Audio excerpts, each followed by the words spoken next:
विश्वरूप को अपना गुरु बनाया, विश्वरूप से यज्ञ कराया इंद्र ने। विश्वरूप ने राक्षसों को आहुति दे दी, इंद्र ने गुरु जी का सिर काट दिया। तब वृत्तासुर को त्वष्टा ऋषि ने प्रकट किया और इंद्र ने त्वष्टा से प्रकट हुए उस वृत्तासुर से युद्ध किया। दधीची ऋषि की हड्डियों का वज्र बनाया गया और इंद्र ने उस वृत्तासुर से युद्ध किया। वृत्तासुर ने भगवान की स्तुति की, अहम हरे तव पादैक मूला दासानुदासो भवितास्मि भूया। वृत्तासुर ने कहा कि हे प्रभु, मुझे अपने भक्तों की भक्ति देकर अनुग्रहित कीजिए। मैया जी, यदि हम भगवान के चरण ना पकड़ पाए और यदि भगवान के भक्तों का ही हमने चरण पकड़ लिए तो भी हमारा उद्धार हो जाता है ना। राजा परीक्षित ने प्रश्न किया कि गुरुदेव, यह वृत्तासुर तो राक्षस था, फिर इसने भगवान की स्तुति क्यों की? तब कहा कि सुनो, वृत्तासुर इस जन्म का राक्षस था, पिछले जन्म बहुत बड़ा भक्त था। इनका नाम था चित्रकेतु। मैया जी, ओ मेरी माँ, बहुत ध्यान से सुनिएगा, थोड़ी सी कथा और रह गई है, सुनिएगा। यह वृत्तासुर पिछले जन्म में चित्रकेतु नाम का राजा था। बहुत सारी पत्नियां थीं, पर दुर्भाग्य देखिए पुत्र नहीं था। राजा बहुत रोते थे कि बेटा नहीं है। एक दिन संत ऋषि की कृपा से, संत जी की कृपा से इनकी पत्नी को संत जी ने एक फल दिया, फल खाओगी तो गर्भवती हो जाओगी। फल खाकर वह गर्भवती हो गई। नाम था कृतद्युति। जब कृतद्युति के बेटा हुआ तो एक रानी को बेटा हुआ, बाकी लाइन में कितनी रानियां लगी थी? बहुत सारी। उनके तो बेटा हुआ नहीं। उनके अंदर जलन होने लगी कि इस रानी को बेटा हुआ, राजा इससे प्यार करते हैं, हमसे तो प्यार करते ही नहीं। उन रानियों ने 5 साल के बच्चे को जहर दे करके मार डाला। कई लोगों को ना किसी की खुशी पचती नहीं। कई लोग तो इसलिए परेशान हैं कि हमारा पड़ोसी बहुत सुखी है, उसके सुख को देख देख के ये बेचारे दुखी हैं। जलन, क्यों इतना जलन है लोगों के अंदर? आप अपने को भी सफल बनाइए, बुराई नहीं है, पर कोई सफल व्यक्ति है उसे देखकर जलने से तो कुछ हासिल होना नहीं है। केवल आप अपना समय वेस्ट कर रहे हैं। कई लोग लोगों का पांव पकड़ के खींचने में समय लगाते हैं। हम कहना चाहते हैं दोस्तों, मेरी माँ, जितना समय हम दूसरों की बातें करने में खर्च करते हैं, जितना समय हम दूसरों का पांव पकड़ के खींचने में लगाते हैं, उतना ही समय अपने आप को सफल होने में लगाएं तो हम कब के सफल हो गए होते। हम स्वयं सफल नहीं होना चाहते। हम सफल लोगों का पांव पकड़ के खींचना तो चाहते हैं, लेकिन खुद को सफल नहीं बनाना चाहते। इसलिए लोगों को प्रॉब्लम है, परेशानी में। एक रानी को बेटा हुआ तो जो और उसकी 100 रानियां थी, 100 उन्हें उसकी खुशी पची नहीं और 5 साल के नन्हे से बच्चे को उन रानियों ने जहर दे करके मार डाला कि राजा हमसे प्यार नहीं करते, जब से रानी को बेटा हुआ है इससे प्यार करते हैं। ये बच्चे को मार देंगे तो राजा हमें भी देखेंगे। उन रानियों ने जहर देकर मार डाला। अब राजा रोने लगे, रानी रोने लगी कि हमारा बेटा 5 साल की आयु में मर गया, मर गया, मर गया। बहुत रो रहे थे। तब वहां नारद जी आए। नारायण नारायण।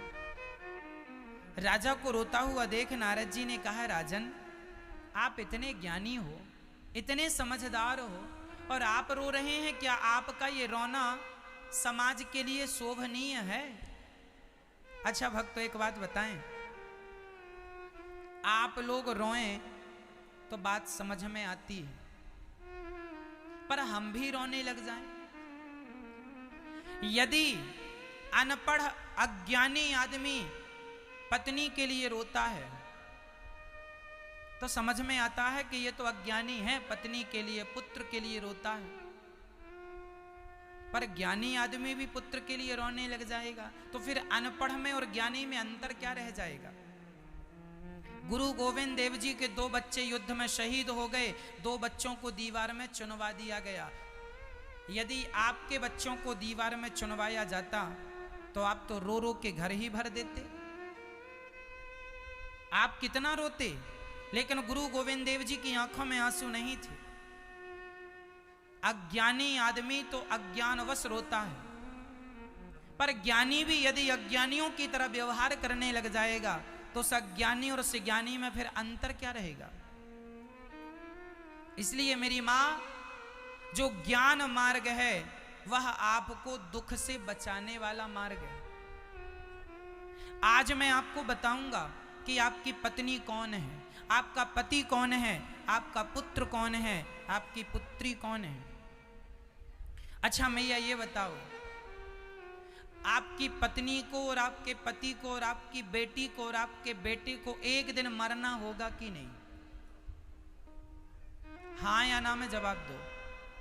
आपके माता, आपके पिता, आपकी सास, आपके ससुर, इन लोगों को एक दिन मरना होगा कि नहीं? और आप स्वयं अपनी बात करो, आपको भी एक दिन मरना होगा कि नहीं? मरना होगा। सच्चाई यही है कि मुझे मरना होगा। सच्चाई यही है कि आज मेरे आसपास जितने लोग हैं सब एक दिन मर जाएंगे, मुझे भी जाना है। मैं किस किस के मरने पर रोऊं ये बताइए, किस किस के मरने पर रोऊं? तो क्या मैं रोने के लिए यहां आया हूं संसार में? क्या मुझे पता नहीं था कि मेरे दादाजी एक दिन मरेंगे?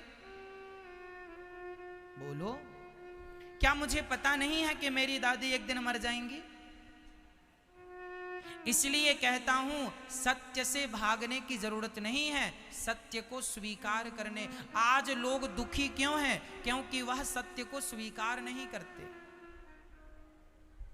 चित्रकेतु रोने लगे, मेरा बेटा मर गया, मेरा बेटा। नारद जी ने समझाया, पागल रोता है, बेटा मर गया। कौन तेरा बेटा है? बोले ये मरा पड़ा है बेटा। ना पागल, ये तेरा बेटा नहीं है।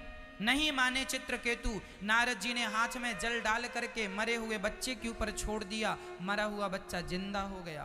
पिताजी ने कहा आ तुझे गले से लगाऊं, और जब गले से लगाने बढ़े तो सब 5 साल के बच्चे ने कहा खबरदार, ये बताओ कि आप कौन हो? पिता ने कहा मुझे नहीं जानता, मैं तेरा पिता हूं। उस बच्चे ने कहा पिताजी कितनी बार मेरा जन्म हुआ, कितनी बार आपका जन्म हुआ, किस जन्म के आप माता पिता हो, जरा ये तो स्पष्ट कर दो। कितनी बार मेरा जन्म हो चुका और कितनी बार आपका जन्म हो चुका? पिछली बार मैं भिखारी था, आपके घर भीख मांगने आया था, आपने मुझे गेहूं काटा दिया था, साथ में गाय का सूखा हुआ गोबर, ओपले, कंडे आपने मुझे दे दिए। मैंने उन ओपलों में आग लगाई, कंडों में आग लगाई, एक कम बहुत सारी चींटियां थी, बहुत सारी, वो सारी चींटियां, रात्रि को भोजन बनाया, सारी चींटियां जल गईं। और आपके आटे की 5 रोटियां मैंने पिछले जन्म में खाई, पिछले जन्म में 5 रोटियां आपकी खाई, तो 5 वर्ष तक आपका बेटा बन के 5 रोटियों का हिसाब मैंने चुकाया। मैंने धोखे से उन चींटियों को आग में जला के मार डाला। वही चींटियां आपकी पत्नी बनकर आई हैं और मैंने उन्हें जलाया था, उन्होंने मुझे जहर दे के मार दिया। वो तो भगवान को भोग लगा के खाए, तो एक जन्म में ही सबका हिसाब किताब चुक गया, नहीं तो ना जाने कितने जन्म लेकर सबका अलग अलग हिसाब किताब चुकाना पड़ता। ये जो आपकी पत्नी है कौन है? ये आपकी पत्नी नहीं है, ये आपके कर्मों का फल है। ये जो आपका पति है ये आपका पति नहीं, आपके कर्मों का फल है। आपका बेटा बेटा नहीं, आपके कर्मों का फल है। अच्छा किया था, अच्छे कर्म ही बेटा बनकर आते हैं और बेटा सेवा करता है। बुरे कर्म करोगे तो बेटा बुरा बन के आएगा, लाठियों से मारेगा। आपका पति बहुत अच्छा है और पड़ोसन का पति बहुत बुरा है, क्यों? आपके कर्म अच्छे थे तो आपको अच्छा पति मिला, उसके कर्म बुरे थे उसको बुरा पति मिला। कर्मों की खेती यहां हम जो बोते हैं वही काटते हैं। इसलिए मेरी मां, ये बेटा बेटी कोई हमारा नहीं है, ये सब यात्रीगण हैं। आज हैं कल नहीं रहेंगे। आपका बेटा कुछ हिसाब किताब बाकी था आपका, वो हिसाब किताब चुकाने बेटा आया है, आप आए हैं, हिसाब किताब चुक जाएगा। अच्छा मैं आपके भटिंडा में कितने दिन के लिए आया हूं बताओ? कितने? 7 दिन बाद चला जाऊंगा, हाँ या ना? उसी प्रकार जैसे हम आपके भटिंडा में 7 दिन के लिए आए हैं, 7 दिन आपको कथा सुनाएंगे, 7 दिन बाद हम चले जाएंगे। उसी प्रकार इस संसार में हम 7 दिन के लिए आए हैं, आप 50 साल के लिए, 70 साल के लिए, 100 साल के लिए आए हैं, हम कथा सुनाने के लिए आए हैं। आप भी तो कोई ना कोई उद्देश्य की पूर्ति के लिए संसार में आए हैं। मेरा उद्देश्य है कथा सुनाना, आपका भी तो कोई उद्देश्य है ना। आप, मेरा समय काल 7 दिन का है, मेरा कार्यकाल कितने दिन का है यहाँ पर? 7 दिन का, इसके बाद जाना होगा। उसी तरह आपका भी कार्यकाल, किसी का 40 साल, किसी का 70 साल, किसी का अधिक से अधिक 100 साल। ये कार्यकाल पूरा करो और आपको जाना पड़ेगा कि यहीं बने रहोगे भटिंडा में, नहीं जाओगे फिर। इसलिए ये जो पति पत्नी हैं ये सब यात्रीगण हैं। ट्रेन में आप जाते हैं तो आपकी सीट के बगल में कुछ यात्री बैठे मिलते हैं। स्टेशन आता है, कुछ उतर जाते हैं, कुछ चढ़ जाते हैं। आपके दादाजी का स्टेशन आ गया, दादाजी उतर गए, तभी बहू के बेटा हो गया, नाती चढ़ गया। एक आ रहा है, एक जा रहा है। दादाजी निपट गए, नाती जी का प्रवेश हो गया, नाती जी आ गए, बहू के बेटा हो गया। एक जा रहे हैं, एक आ रहे हैं। यही प्रकृति का नियम है। इस नियम को, इस सत्यता को कोई स्वीकार कर ले ना करे, मर्जी आपकी। लेकिन हम परदेसी हैं, इसलिए तो आपने गीत सुना होगा, परदेसियों से ना अखियां मिलाना। हम सब परदेसी हैं, पत्नी भी परदेसी, पति भी, सबको जाना है। कहाँ जाओगे? वहां जाओगे जहां से चिट्ठी न कोई संदेश, जाने वो कौन सा देश जहां तुम चले गए। एक आह भरी होगी हमने न सुनी होगी, जाते जाते उसने आवाज तो दी होगी। उस वक्त कहाँ थे हम, हर वक्त यही है गम, जहाँ तुम चले गए, जहाँ तुम चले गए। इसलिए हम आने और जाने वाले हैं, अखंड नहीं है। इसलिए हम लोगों से किसी से कोई मोहब्बत ना करे, प्रेम भगवान से किया जाए। संसार के लोगों से किया हुआ प्रेम ही मिथ्या है, बेकार है, कर लो। इस गुलाब से कोई प्रेम करे तो इस गुलाब की आयु कितनी है? आज सवेरे ही खिला था और देखो बेचारे शाम तक इसकी स्थिति देखो जरा, मुरझा गया। हमने यदि गुलाब से प्यार किया है तो जब तक ये सलामत है तब तक तो खुशी होगी, ये मुरझा जाएगा और बिखर जाएगा। मोहब्बत प्रेम किया है इससे तो इसके नाम पर रोना पड़ेगा कि नहीं? हाँ या ना? रोना पड़ेगा। बेटे से प्यार किया है आपने तो बेटे के लिए रोना पड़ता है, पत्नी से प्यार है तो पत्नी के लिए रोना पड़ता है, पति से प्यार है तो पति के लिए रोना पड़ता है। इसलिए कहता हूं इन लोगों से प्यार ना किया करो, फिर महाराज जी जीवन चलेगा कैसे बिना प्यार के? मेरी माँ, मैंने कई बार उपाय बताए हैं। ईश्वर ने हर चीज 2-2 दी है, प्रयोग करना सीखो। आंख कितनी है? 2। कान कितने हैं? हाथ कितने हैं? पांव कितने हैं? अंदर किडनियां कितनी हैं? ईश्वर ने हर चीज 2-2 दी है, पर दिल एक दिया। दिल कितने हैं? यदि आंख 2 है, कान 2 है, पांव 2 है, हाथ 2 है तो दिल भी 2 होने चाहिए थे। लेकिन विडंबना तो यह है कि दिल एक है। अब प्रश्न ये खड़ा हुआ कि दिल एक है, पहले ये समझते हैं कि सारी चीजें 2-2 क्यों हैं और दिल एक क्यों है? आंख 2 इसलिए हैं भगवान कहते हैं एक आंख को मुझ में लगा दे, सदा भगवान के दर्शन में लगा दे, और दूसरी आंख से परिवार को देखा कर, संसार को देखा कर, एक आंख मुझ में परमानेंट फिक्स कर। यदि 12 घंटे परिवार को देखते हो तो 12 नहीं तो कम से कम 6, 6 नहीं तो कम से कम 3, 3 नहीं तो कम से कम 1.5 घंटे तो भगवान को देखो। एक आंख भगवान को देखने के लिए और दूसरी आंख संसार को देखने के लिए। कान 2 दिए हैं, एक कान से पत्नी पुत्र परिवार की सुननी चाहिए, पर दूसरे कान को सदा भगवान की कथा के लिए फिक्स कर देना चाहिए, सदा कथा में लगे। एक हाथ यदि पत्नी और परिवार के लिए बढ़ता है तो दूसरा हाथ परोपकार के लिए बढ़ता रहे, परमार्थ के लिए बढ़ता रहे, दान पुण्य के लिए बढ़ता रहे। एक पांव पत्नी परिवार पुत्र फैक्ट्री मकान दुकान के लिए चलता है तो दूसरा पांव सदा वृंदावन के लिए और कथा सुनने के लिए आपका पांव आगे बढ़ता रहे। ये पांव की सार्थकता। सब चीजें 2-2 हैं और मैंने डिवाइड भी कर दिया, एक इसके लिए एक। अब विडंबना ये है दिल एक है। अब बताओ दिल में किसे फिक्स करना है, दिल में किसे बिठाना है? अभी तक आपके दिल में कौन है? दिल में कौन बैठा है आपके? दिल में पति बैठे हैं, पुत्र,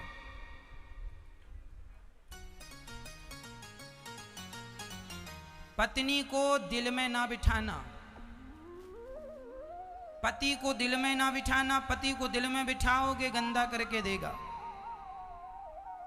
बेटा बेटी को भी दिल में ना रखना। इनको कहां रखे महाराज? दिमाग में। पत्नी को दिल में ना रखो, पति को दिल में ना रखो, कहां रखो?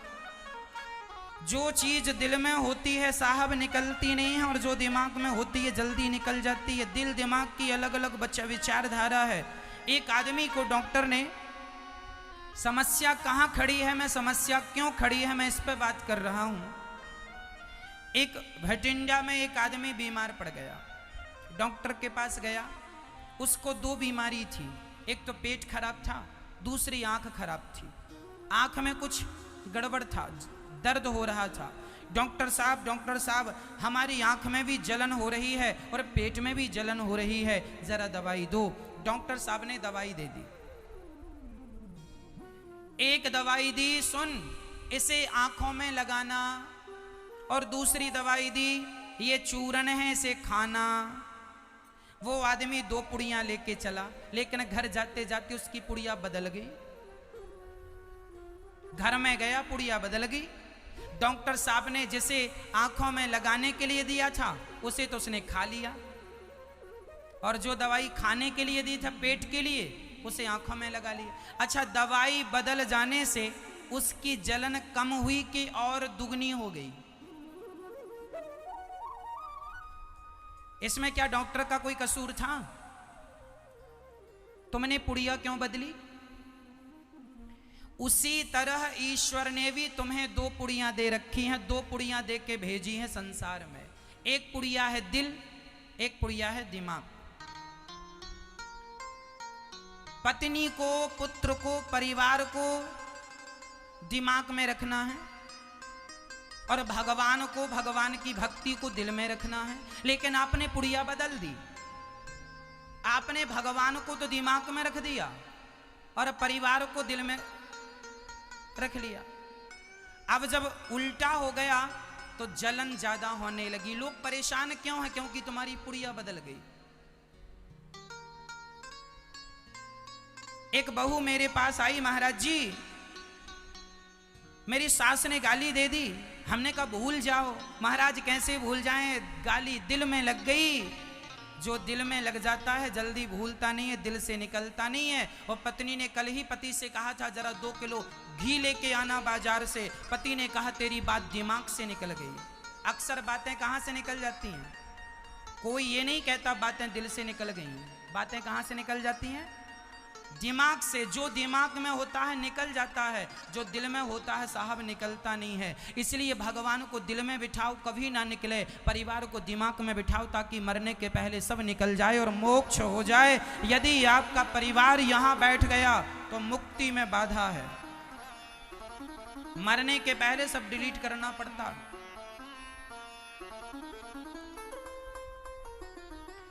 चित्रकेतु ने पुत्र की बात सुनी कि कोई बेटा बेटी नहीं, सब यात्री गण हैं, भगवान के धाम को चले गए। यही चित्रकेतु वृत्तासुर बने और इनका उद्धार हुआ इंद्र के द्वारा। एक बार भगवान प्रहलाद जी के लिए राजा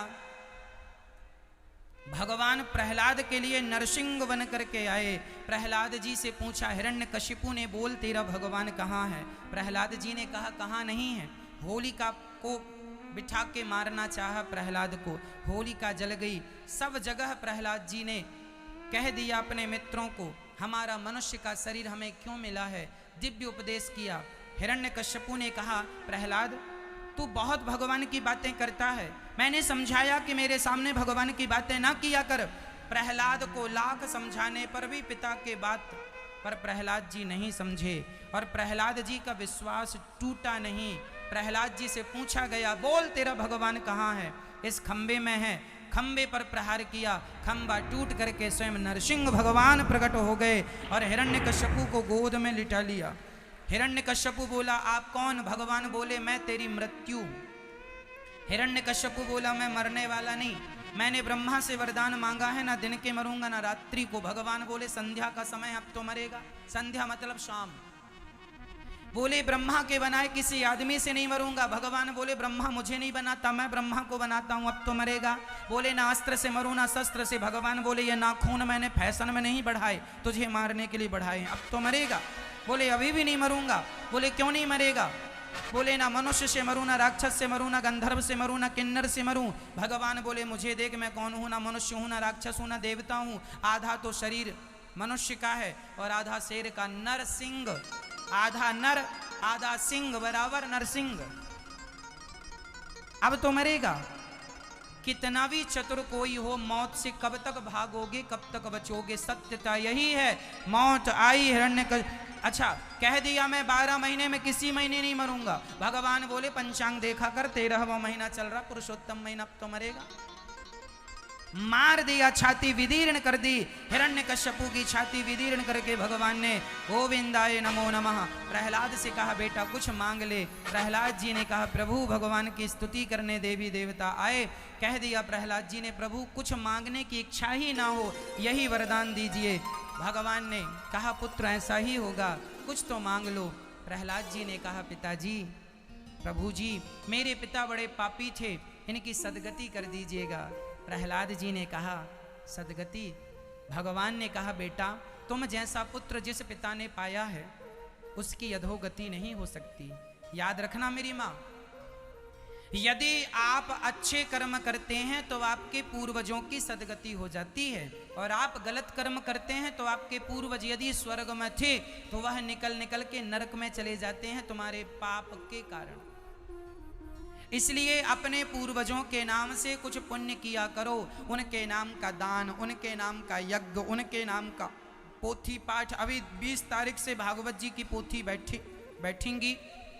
ये पोथी पाठ क्या है? भागवत जी का पूरा संपूर्ण 18,000 श्लोकों का पाठ जब आप अपने पूर्वजों के निमित्त कराते हैं तो उनकी किसी कारणवश सदगति नहीं हुई होती है तो उनकी भागवत से सदगति हो जाती है। यह पोथी पाठ उनके नाम से आप लोग करा सकते हैं।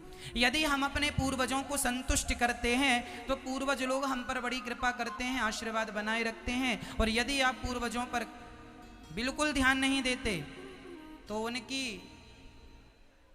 हमें बद्दुआएं मिलने लग जाती हैं। अच्छा करोगे तो आशीर्वाद मिलेगा।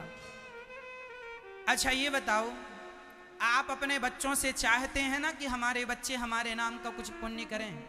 ऐसे ही आपके पिता के पिता के पिता पूर्वज लोग चाहते हैं कि आप उनके नाम से कुछ अच्छा कर्म करें, परंतु आप कुछ भी अच्छा नहीं करते तो वह आपको श्राप देने लग जाते हैं, कोसने लग जाते हैं, अरे ये तो कुछ करता नहीं है। इसलिए उनके नाम का पुण्य करते रहा करिए। एक बार भगवान हाथी की रक्षा के लिए हरि का अवतार लेके आए। एक बार हाथी का पांव मगर ने पकड़ लिया। लाख प्रयास किया गया हाथी के द्वारा, पर हाथी का पांव मगर ने नहीं छोड़ा। अंत में हाथी ने पत्नी को, पुत्र को, सबको बुलाया पर कोई नहीं आया। याद रखना, जब तक आपके पास धन होता है तब तक ही आपके पास भीड़ होती है। धन खत्म हो जाए तो अपने भी देखने नहीं आते। हाँ, हमें समय को ठुकराइएगा मत। हाथी ने भगवान को पुकारा, कमल का पुष्प था, कमल को तोड़कर हाथी भगवान के चरणों में समर्पित करता है कि प्रभु आप आइए। और हाथी ने जब अपने आप को भगवान के श्री चरणों में समर्पण किया, भगवान ने प्रकट होकर हाथी की रक्षा की, हरि बन करके हाथी को बचाया। भगवान जब गए तो वहां देखा ग्राह का भगवान ने सुदर्शन से उद्धार किया, ग्राह का भी उद्धार हुआ, हाथी का भी उद्धार। एक बार समुद्र मंथन के लिए धनवंतरी कच्छप मोहिनी अवतार धारण किया, राजा बलि के लिए भगवान वामन बन के आए। इसके बाद भगवान मछली बनकर मत्स्य अवतार लेकर आए, सत्यव्रत नाम के राजा पर कृपा की, हयग्रीव नाम के दैत्य को मारा। सूर्य वंश में भगवान बड़े बड़े राजाओं के यहाँ भगवान आए। स्वयं भगवान का परम भक्त अम्बरीश, जिन्होंने एकादशी का व्रत किया, भगवान ने उन पर कृपा की। और उन्हीं के वंश में, सगर के वंश में गंगा जी को प्रकट करने वाले भगीरथ जी आए, गंगा को प्रकट किया। बोलिए गंगा मैया की। इन्हीं के वंश में खटवांग, फिर दीर्घबाहु, फिर सगर, दीर्घबाहु, फिर रघु, रघु के पुत्र अज, अज के दशरथ, दशरथ जी का बुढ़ापा आ गया, पुत्र नहीं हुए। थोड़ी सी राम कथा सुनाऊंगा, फिर कृष्ण जन्मोत्सव की ओर आपको ले चलूंगा। भगवान राम किनके घर आए? दशरथ जी के घर। दशरथ जी की कितनी रानियां थी मैया बताओ? कितनी? क्या नाम था बेटा? आप बताओ दशरथ जी की कितनी? आप खड़े हो कि नहीं बैठे? आपसे नहीं, बैठे बैठे बताओ, बैठे बैठे। दशरथ जी की कितनी पत्नियां थी? नाम क्या क्या था? कौशल्या सबसे बड़ी, सुमित्रा मध्य और कैकेयी सबसे छोटी। 3 रानियां थी, पर दुर्भाग्य ये था पुत्र नहीं था। दशरथ जी ने यज्ञ करवाया गुरु जी से, यज्ञ भगवान ने खीर दी, तीनों रानियां गर्भवती हुई और तीनों रानियां के यहाँ 4 बच्चे हुए। कौशल्या जी के गर्भ से कौन आए? राम। कैकेयी के गर्भ से कौन आए? कौन? और सुमित्रा के गर्भ से लक्ष्मण जी और शत्रुघ्न जी। ये 4 भैया हैं, राम, लक्ष्मण, भरत, शत्रुघ्न। राम जी से सीखने जैसा क्या है? कुछ चीजें सीखने जैसी हैं, सिखाता हूं। राम जी जब पढ़ने के लिए गए और पढ़कर आए, तो राम जी ने पढ़कर जब आए तो क्या सीख कर आए? गुरु ग्रह पढ़न गयऊं रघुराई, अल्पकाल विद्या सब पाई। ये तो विद्या थी। हमें विद्या का प्रयोग कैसे करना है? प्रात काल उठ के रघुनाथा, मात पिता गुरु ना वही माथा। राम जी पढ़ने गए और जब पढ़कर आए तो राम जी ने क्या सीखा? अपने माता को, अपने पिता को, अपने गुरुजनों को प्रणाम कैसे किया जाता है, ये सीखा। अच्छा बताओ, विद्या हमें क्या देती है? विद्या हमें क्या देती है? जोर से बोलो। गलत उत्तर। विद्या स्वयं में एक ज्ञान है। विद्या हमें क्या सिखाती है? नहीं पता। इसलिए प्रॉब्लम है कि आप पढ़े लिखे ज्ञानी तो हैं, लेकिन ये नहीं पता कि ज्ञान से, विद्या से हमें सीखना क्या है। विद्या ददाति विनयम। विद्या ददाति, विद्या हमें क्या देती है? विनय। विनय मीन्स नम्रता, नम्रता मीन्स शिष्टाचार। विद्या हमें क्या सिखाती है? बहुत विद्वान है, पता कैसे लगेगा कि आदमी विद्वान? एक विद्वान आदमी खड़ा होकर सबका अपमान करने लग जाए, इनका अपमान करे, इनका अपमान करे, इनका, सबका अपमान कर रहा, सबको गालियां दे रहा, तो क्या यही विद्वान का परिचय है? क्या यही विद्वत्ता है? इसी को विद्वान कहेंगे। एक पढ़ी लिखी बहू भटिंडा में आ गई, खूब पढ़ी है, डबल पीएचडी है, लेकिन अपनी सास को खूब गालियां देती है। मैं तेरी नौकरानी हूं, तेरी सेवा करूंगी, हाँ मर जा बुढ़िया मर जा। डबल पीएचडी है और सास को मर जा बुढ़िया कहती है, गिलास भर पानी नहीं पिलाती। तो मुझे ये बताओ, क्या आपकी विद्वत्ता का यही परिचय है? यदि इसी को विद्वान कहते हैं तो भगवान करे ऐसा विद्वान कोई ना हो। पहले के अनपढ़ लोग अच्छे हुआ करते थे, जो दुख दर्द समझते थे, जिनके अंदर इंसानियत थी। आज का पढ़ा लिखा एक आदमी जो भ्रष्टाचारी है, बहुत पढ़ा लिखा है, लेकिन गरीब से गरीब आदमी से पैसा लेना छोड़ता नहीं है। तुम अपनी किडनी बेच के लाओ पर पैसा लाओ तो काम करूंगा। और ये पढ़ा लिखा विद्वान है। तो क्या पढ़ाई लिखाई का अर्थ यही है? विद्या ददाती, आम का पेड़ झुकता है जबकि बबूल का पेड़, आम का पेड़ क्यों झुकता है मुझे बताओ? क्योंकि वह फलों से भरा है इसलिए झुकता है। बबूल का पेड़ कांटों से भरा है इसलिए वह झुकता नहीं है। मेरी माँ, विद्वान वही है जो झुकना जानता है, बड़े के चरणों में झुक जाए वही विद्वान है।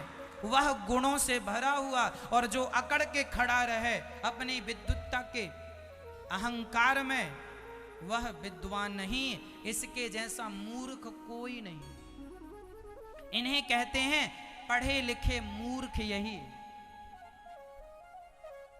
तो विद्वान होके हमें क्या करना है?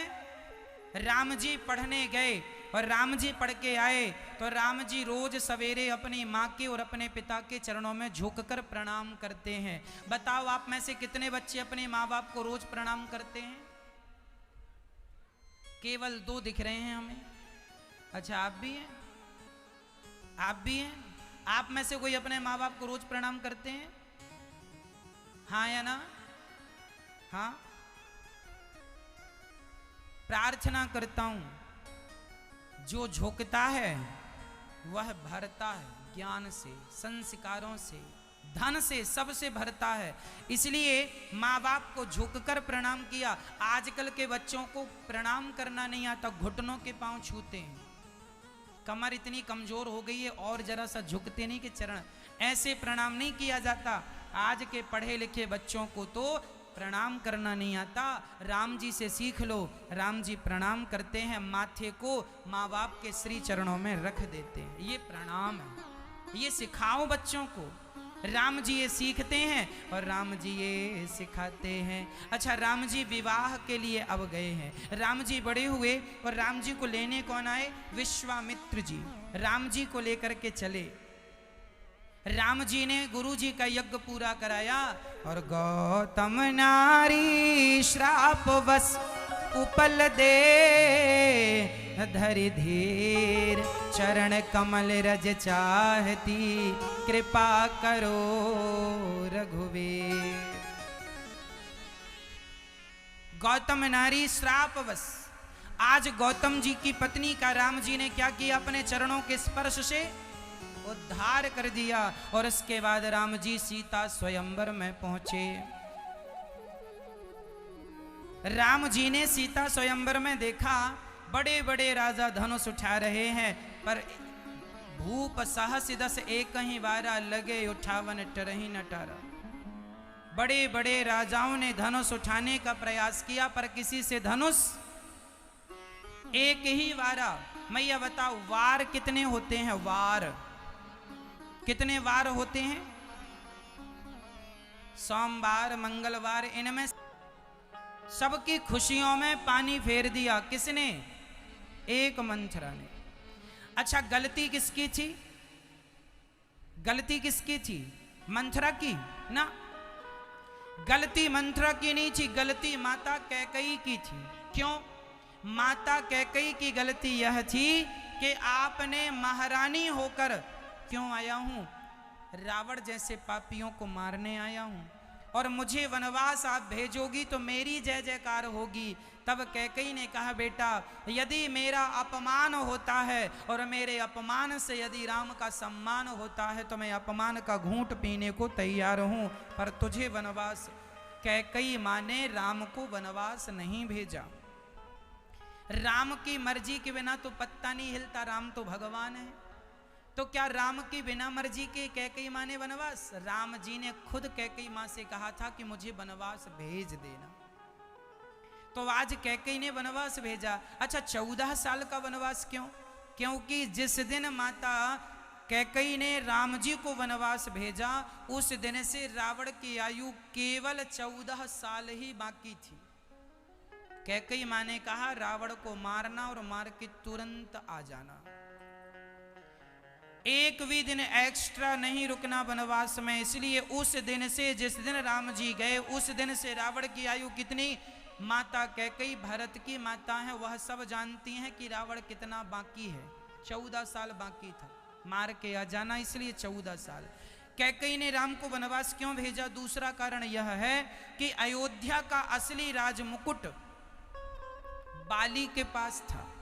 एक बार दशरथ जी कैकेयी को लेकर जा रहे थे, रास्ते में बाली मिल गया। बाली ने कहा, मेरे से युद्ध करो, नहीं तो अपना राज्य सिंहासन मेरे चरणों में रख दो।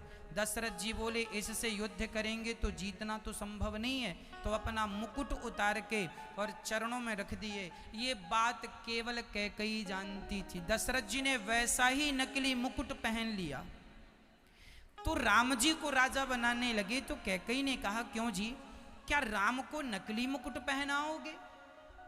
पहनाना ही है नकली मुकुट तो मेरे भरत को पहना देना। राम जाओ और अपने बाली को मार के पहले अपने अयोध्या का असली राज्य लेकर आओ। इसलिए राम जी वनवास गए। तो राम जी के वनवास जाने के इतने कारण हैं, वनवास ना जाते तो कैकेयी माता शबरी से भेंट कैसे होती? राम जी वनवास चले हैं, तमसा नदी के तट पर पहली रात्रि। उसके बाद श्रृंगवेरपुर केवट ने नाव मांगी, राम जी ने केवट से नाव मांगी, राम जी को केवट ने पार लगाया। चित्रकूट में भरत जी मिलने आए और राम जी वहां से पंचवटी गए और वहां से रावण ने सीता का हरण किया। राम जी ने जटायु का उद्धार किया। जटायु ने जो जटायु थे यह जात के पक्षी थे, पर पक्षी होने के बाद भी इन्होंने माता सीता को बचाने की भरपूर कोशिश की। हाँ या ना? हाथ पर हाथ रख के बैठे रहने से अच्छा है समाज के लिए लड़कर मर जाना। युद्ध करो, जीतो और लड़ते लड़ते शहीद हो जाओ। रावण सीता को लेकर जा रहा था, माता सीता को जटायु ने रोका। अंत में रावण ने जटायु के पंख काट दिए। एक पंख बचा, एक पंख से लड़ते रहे जटायु, उसको भी काट दिया। जमीन पर गिर पड़े राम राम कहते हुए। किसी ने जटायु से कहा, क्यों जटायु, तुम्हें पता नहीं था कि रावण से पंगा लोगे तो परिणाम यही होगा? जटायु ने कहा, मुझे पता था कि परिणाम यही होगा, तो क्यों लड़ने गए रावण से? जटायु ने कहा, सीता माता का दुख मुझसे देखा नहीं गया, लड़ते लड़ते मैं शहीद हो गया तो क्या हुआ? कम से कम ये तो तसल्ली रहेगी मरने के पहले कि मैं उन लोगों में से तो नहीं हूं जो दुख को, सीता मां के विलाप को देखते तो रहे पर रक्षा के लिए हाथ ना बढ़ाए। किसी के दुख में दुखी हो जाना अलग विषय है, पर किसी के दुख में अपने हाथ बढ़ा देना ये अलग बात है ना? जटायु सीता मां के दुख में दुखी तो नहीं हुए, उन्होंने अपने हाथ, भले वो उनके पंख कट गए, लेकिन कम से कम नारी की रक्षा के लिए अपने कदम तो बढ़ाए। जटायु से कहा, अब तुम राम के पास कैसे जाओगे, तुम्हारे तो पंख नहीं रहे। जटायु ने कहा, जब पंख थे तो जिम्मेदारी मेरी थी राम के पास जाने की, अब पंख नहीं है, अब जिम्मेदारी राम की है मेरे पास आने की। राम जी आए, जो सेवा के लिए प्राण त्यागता है उसे भगवान के पास नहीं जाना पड़ता, भगवान को स्वयं चलकर उस भक्त के पास आना पड़ता।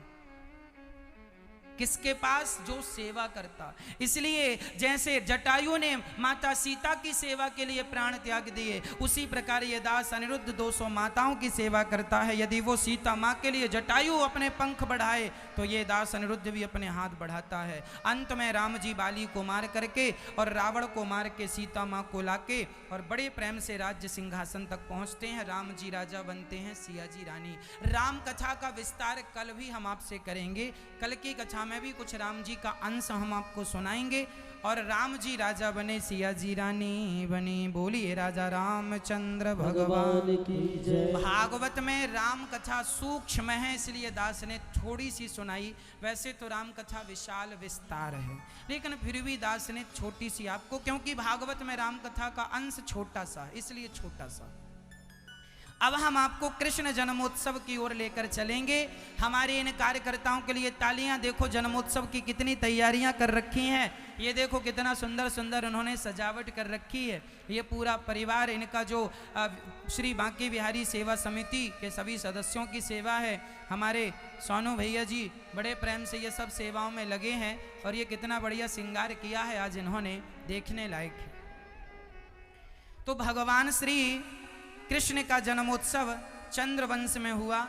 भगवान नारायण के पुत्र हुए। नारायण के पुत्र ब्रह्मा, ब्रह्मा के अत्रि, अत्रि से चंद्रमा, चंद्रमा से बुध, बुध से पुरुरवा। इन्हीं के वंश में वसुदेव जी हुए, जिन्होंने देवकी से विवाह किया।